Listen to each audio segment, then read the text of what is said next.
Hello, welcome back. This is Protail Dev. We're on day 8 of the Harvest Mouse Game Jam. Let's get straight into it. Okay, so the first thing I did was I worked on a new particle effect that would surround the claim location. I wanted the player to know where the claim is and, what to do.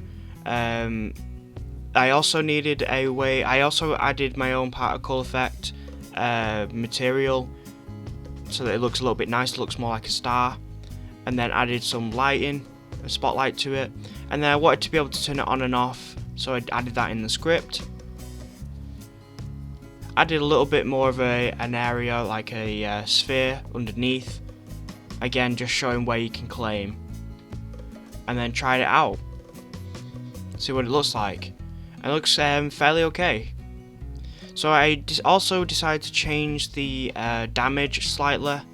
And I made lots of different changes to how the damage would work, but I also wanted to be able to convert it from a float to an integer so that I could track it as a score, since the score was already an integer.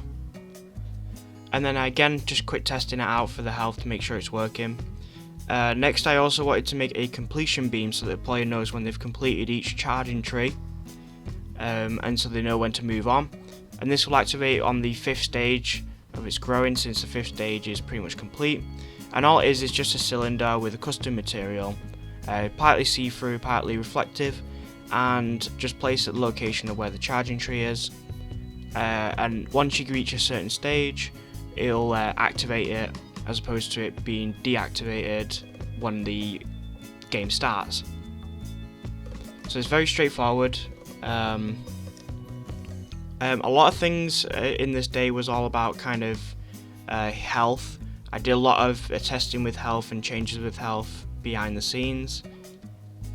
So yeah, as you can see, the completion of the beam is done, and then I added a couple more waves with the enemies for our spawner and increased the amount of enemies that there is, depending on which tree you're on. Next, I decided to do a main menu, since it is day 8 of the game jam.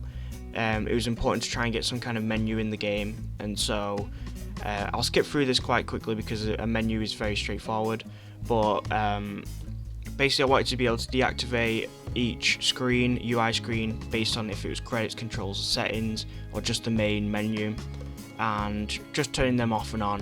Very straightforward. I also make it so that we have lots of different settings, so resolution.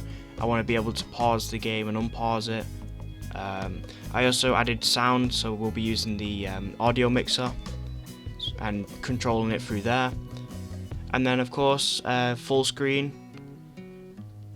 After that I need to actually create it, so I went into the canvas and I created a basic UI with just buttons for now, and I'll come back to it a little bit later in the video where we'll look at the actual settings, because there are a little bit more to it. And here I am. We just got a very basic UI. I think the following day I end up doing the design of it very quickly. So there you go. Got a very basic button menu.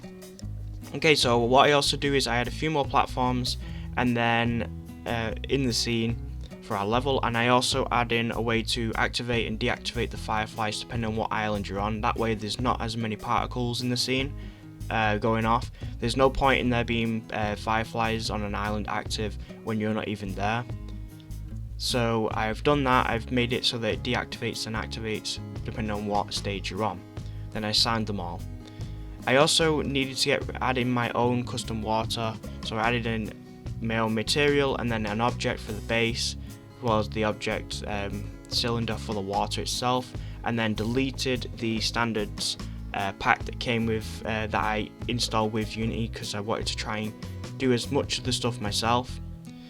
Played around with the custom the material for the water and to see what I thought, and it was really straightforward, but I actually kind of like it because it kind of fits in quite nice when it's finished, with the basic low polygon objects. It really suits.